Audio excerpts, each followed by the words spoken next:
শাকিব খানের তুফানি ঝড়ের পর থেকেই দর্শক আগ্রহের কেন্দ্রে ছিল নতুন কী নিয়ে আসবে তাণ্ডব। অবশেষে অপেক্ষার পালা শেষ করে বিধ্বংসী রূপে হাজির খান সাহেব।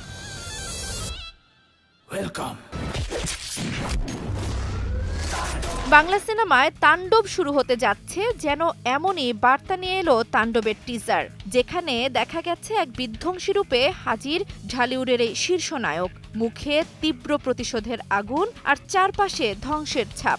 আরও দেখা যায় মুখোশ পরা একদল মানুষ একটি ভবনে প্রবেশ করে সবাইকে জিম্মি করে রেখেছে।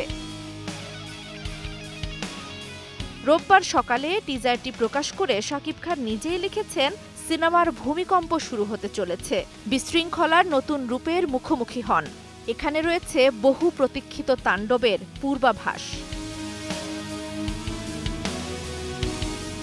সম্প্রতি প্রকাশিত হয়েছে তাণ্ডবের দ্বিতীয় পোস্টার। সেখানেও শাকিব খানকে রাফ ও ইন্টেন্স লুকে দেখা গেছে। এর আগে শাকিবের জন্মদিনে প্রকাশিত হয়েছিল সিনেমার প্রথম লুক।